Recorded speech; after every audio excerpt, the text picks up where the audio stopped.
What's up, everybody? Ardo Cal here with ESPN Esports. Be sure to watch the Rift Rewind, an ESPN League of Legends show every single Monday night, 6:30 p.m. Eastern, 3:30 Pacific on Twitch, the ESPN app, YouTube, and Twitter. Misfits looking very good, also in that log jam at the top of the standings. Tyler, what can you tell us about Misfits in your opinions? Well, I first have to say I apologize to Misfits because before the season started, I had a tweet that said I described every LEC team by one word. And for Misfits, I said who. And who are they? They are atop of the table right now. And I look like the idiot. I am the fool. I am sorry, Misfits. You are actually a very, very good team. My biggest surprise with Misfits is that it's the rebirth of Febiven. Obviously, Razork has been absolutely incredible in the jungle role. #1 in European solo queue right now. An incredible player. But my biggest surprise is Febiven, because Febiven a few years ago was Caps, right? He was that Fnatic ace mid laner. He was the up and coming mid. He solo killed Faker at MSI, and then he went to NA. And yeah, as many players do when they come to NA, he did not do very well, and he did not seem happy. He did not seem like he enjoyed the environment. Nothing against Clutch Gaming, he just seemed like he didn't like or really resonate with the North American culture and the practice schedule and the energy in NA. Then he went back to EU, he went to Misfits, got the super team, right? The Misfits super team that's gonna take over Europe, and it failed miserably. And everyone's like, Febiven's career's over. It's over, he's done, he's washed. And then he gets put on this team with a lot of random rookies who I said, who are these guys? This is over. They're cutting ties. They're a budget string team. They're never going to do anything. And I'm wrong.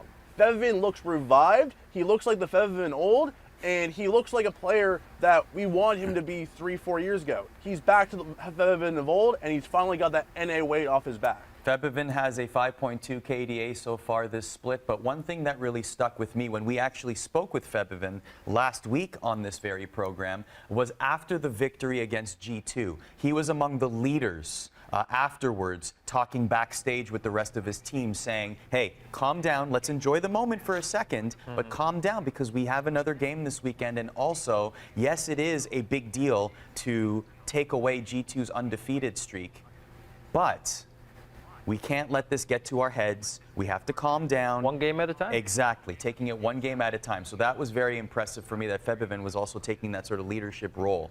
Emily, when you look at Febiven, do you think MVP early on here? Yeah, so both Tyler and I picked Febi as our LEC mid-split MVP, I believe, for all of the reasons that have already been brought up. But one thing I think that's been really cool to watch about him is that, you know, when he was in NA, I would interview him pretty often just to talk about the game because he's really smart about the game, and I just liked talking to him about it, and I felt like I learned a lot just through talking to him.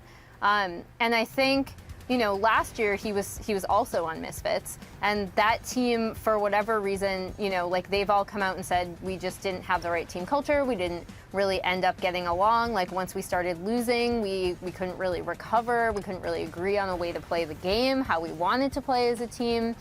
And so I was pretty concerned about him on this team with a whole bunch of rookies coming in, and you know, Bavoy, who I'd seen primarily in the LPL, and he wasn't super impressive.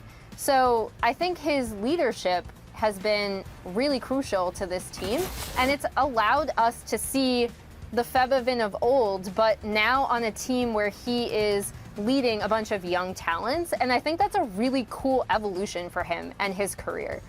So to piggyback on everything everyone else has said, but also bring that in where he was on the same org last year, surrounded by veterans, that didn't work out, but now you suddenly put him on a team where he's leading all of these young talents like Razork. You know, Bavoy, he's blossomed somehow. Dan's been performing well. It's been really nice to see this team come up, even though their first week they made a ton of mistakes.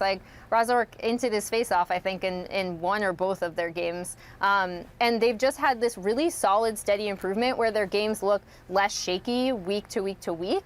And that's been really great to see.